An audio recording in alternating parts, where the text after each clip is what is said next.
Welcome to The Funnel. My name is John Shane. I'm president of Alignment Group. This is episode number 239 of The Funnel, Finding Your Sales Management Voice. Before we get started, I want to remind you to head on over to alignment-group.com/thefunnel. Subscribe to The Funnel and we'll send you show notes weekly. That comes out every Thursday morning at around 9 o'clock Eastern Standard Time. It should show up in your inbox. Gives you all the previous week's published content. Today's agenda, your voice. Because I said so. Consistency and values. So let's talk about your voice. If you remember the last podcast, we discussed who are you? We asked the question, who are you? Right? And it's really about who you are. Right? It's all that comes with being you. The positives, the negatives, some of the flaws. You know, if you're short-tempered, you admit it. You get your flaws out there. You open up. You keep some of those, you put some of those vulnerabilities out there so they can't be used as a weapon against you. We all know that occasionally folks like us or anybody have self-doubt. And that's what we talked about. What does that mean? Well, the voice is a continuation of that. If you remember correctly, actually, I should say, if you have been a long-time listener of the podcast and you remember, I used to have a partner on the podcast, Lindsay, and we used to talk about the voice. But that was really about your social media voice, what you talked about in business. Like I have a voice. Like I have a way of explaining things and a way of putting things out there, both in the podcast and in the blog. That's your social media voice. That's who you are. That's what you present to the world in social media. And in some cases, it's a little bit different than who you are. And I would urge you to think about it in this way. Best way to think about it is take your very close friends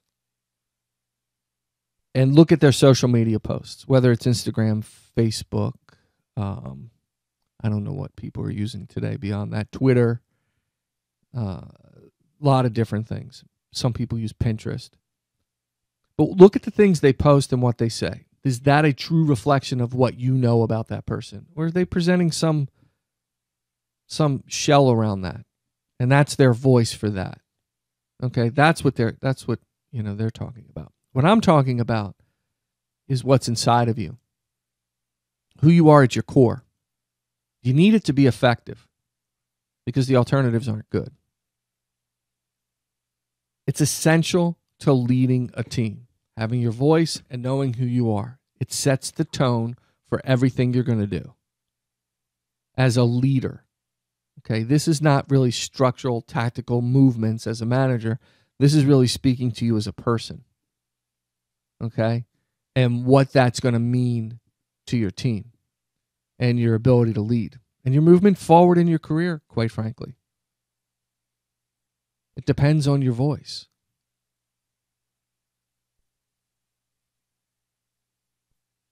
Because I said so. Right? How many of us have answered a question that way, especially to our kids? You get tired of them asking you why, right? Or you explain it and they don't agree with you and they still try to get out of doing whatever it is you're asking them to do. So finally you get to the point and you say, because I said so. I'm fond of saying because to my kids, because this is a dictatorship. Once I get tired of explaining it. I've explained it enough. I've connected the dots for you. Now I need you to do it. We've exhausted the conversation. But I think there's a trap here for managers. Sometimes it's new managers. Sometimes it's existing managers that have been around a while. The trap is, I have the title. I have the mantle. I have the crown. I'm the king or the queen. And I can pretty much say what I want. So the title matters more to them than anything else. And they react to that. Because I said so. Because I can do it this way. Because I'm the boss. Because. So there's a lot of commands. A lot of authoritarian stuff. So I think I was telling somebody this the other day. There's a Third Eye Blind song. I don't remember the name of it, but they reference that, like being the boss. And I just want to tell people what to do because now I'm the boss. Somebody bestowed upon them the title. And now I can command you to do things. People don't like that. They might do it because they have to, because you're the boss. But they don't like it. You're not really building team when you do that. You're creating divides. So beyond the commands, there are managers that are prone to emotional outbursts. Now that they're in charge, the emotional outbursts are legalized in their mind. They can say whatever they want in the heat of the moment. And they expect you to respond to that. Some parents are like that, right? You think about it in your personal life. They're like barking at their kids in the store. You don't know the context of what happened. Trust me, I've been down that road in very frustrating moments. But there are some people that just feel like I can bark a command at you because I can. Because I can be emotional because I'm in charge. But you're not allowed to do that. And same goes with bosses. Again, sometimes the trap that new managers fall in, sometimes managers stay in that because no one's ever taught them any differently. That's how they were managed. Then on top of that, there's all these demands that you lay on people because you can. And it becomes more of a dictatorial relationship. It's not a voice. Just because you can yell at people and bark orders at them doesn't mean that you really have their respect and that you're going to get the most out of them. You're not.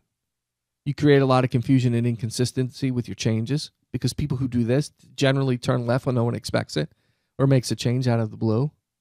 And then you expect people to react to it because you decided to do it.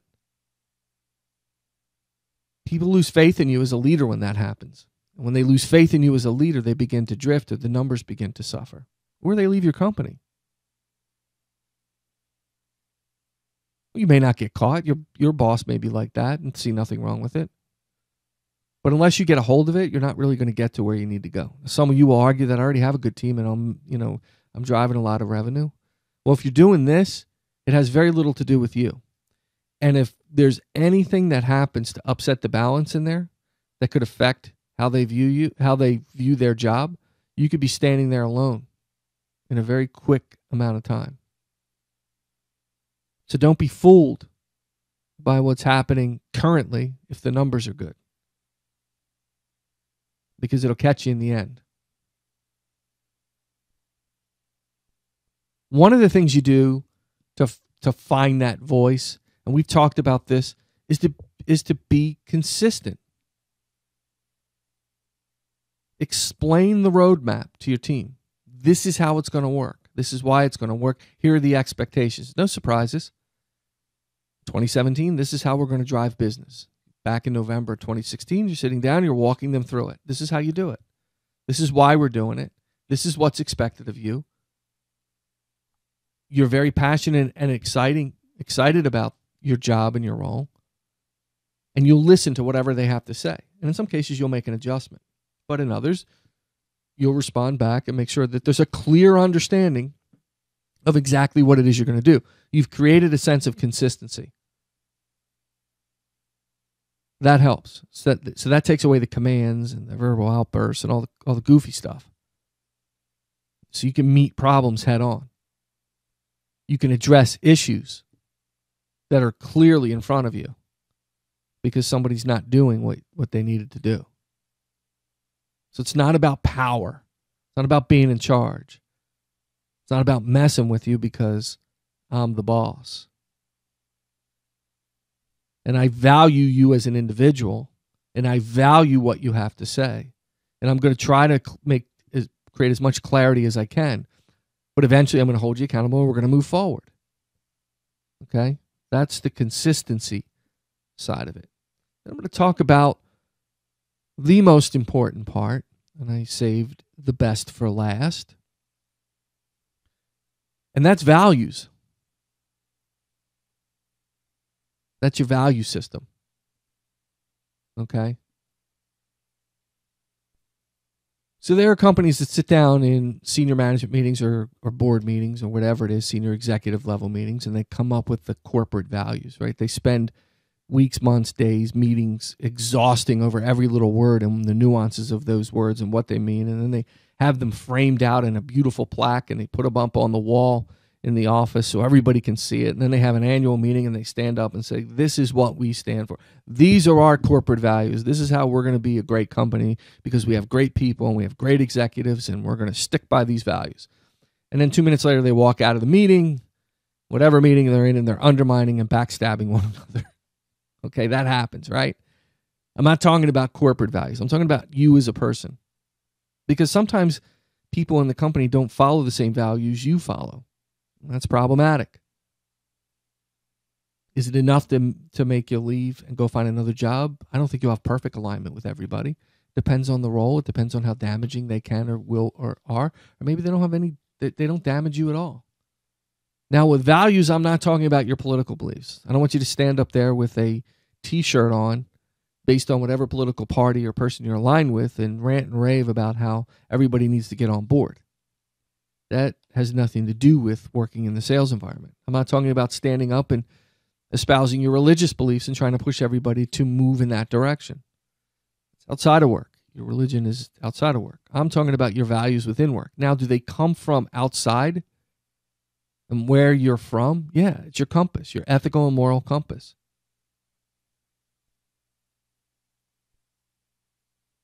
And do you work within that environment? Does it align where it's supposed to align? So what is it that you stand for? What do you believe in? The best way to do this is to take what you stand for and believe in on a personal level and then convert that to a business level. So for me, what's very important to me is my family. It's core. Taking care of my family. Anybody will tell you that who knows me, especially in the work environment, because they know that's what I believe in. And so my first thought whenever I do anything is, how would they view this? Am I doing it right? Am I doing it wrong? And would they look positively at me with these decisions that I make, or would they look negatively? So if it's about doing the right thing and taking care of your family, then I transfer that to the business. Say, okay, I want to take care of my team. If my team's doing the things they're supposed to be doing and they're doing it right, and there's somebody out there trying to undermine or undervalue them or hurt them in some way because of some political power play or whatever else is going on in the business, I'm going to do what I can do to take care of them. I've got their back. I'm going to make decisions for the right reasons, not for the wrong reasons. So if a client wants something from us, and this happened a few years ago, with one of my managers, they were getting ready to sell something to a client that just didn't fit. We stood to make a lot of money, but probably 2 to 3 years later, it would cause the customer significant issues and problems. And we talked about it. I let the manager put the case out there for me, and I said, no, we're not doing it. I need you to go back to this client, and I need you to tell them why we're not doing business with them on this particular deal and why we did it the way we did it. And believe it or not, I took it up the food chain and the owner of the company agreed with me. The values were clear. I'm not going to do something just to make money. It has to be right. Not only for me, but the client, my company, the sales rep. And if it's not in alignment, I'm going to stand up and say something. So I operate in the same way in business that I operate personally. The two aren't separate. I'm not unethical on the business side and ethical on the personal side. I take what I believe on the personal side and I translate it into my business center. It's my values, and everybody knows it. So don't ask me to do something like that because it's not going to happen. And then you can explain why you've done it and what the values are behind that in the explanation. So when I sat down with the manager and said, this is what I think we should do, and this is why, he understood. Because he understood my values. Makes it easier to explain things. It'd be kind of weird for me to say all the right things on the personal side and then go, yeah, let's make some money here. Let's screw this guy over. I would never do that. Now, part of me wants to tell you not to overdo it. You don't need to print out a value statement, frame it, and put it on your wall and point to it every time you talk to a rep. You just need to understand what you stand for and then translate that and explain things to them when you make your decisions. And one of the hardest things you're going to have to understand is not everybody's going to have the same voice you have or the same value system you have. So you're going to have to allow for that, or you're just going to choke yourself to death. There are people that would have done that deal. That's the bad side. But there's other people that would do things a little bit differently than you. You have to give them that breathing room to do that for themselves, especially if you have managers working for you. Now, I won't accept unethical behavior. I just won't do it. But that's not really what I'm talking about here. You don't sit in judgment of everybody else. It's not your role. This is you and only you, and how you're going to conduct yourself as a manager. You have to give the people around you a little breathing room to find their own space and their own voice. And what does this do for you? It opens the world up. Everybody will understand where you're coming from, what you're asking from them, what you're trying to accomplish. They will respect you as a person. They will see that you are a person of character and that you're dedicated to doing the right things. And that gives you what a client used to say all the time, my buddy Kenny, street cred, credibility. That goes a long way for a leader. And if you're completely out of line with your company, then you need to decide if that's what you want to do or where you want to be. I will tell you that. Now, I hope this makes sense to you. So if you take who you are and your voice and you combine the two together, that's some powerful stuff from a management perspective, from a leadership perspective, from your growth as an individual, your growth in the position. And of course, to many, the most important part, you're going to drive more business. You're going to attract better people. You're going to keep people longer. Because if they have half a brain, they're going to figure out that they can't find what they have there with you elsewhere. It's not a given. As a matter of fact, it's the opposite. It's hard to find good people in those management roles.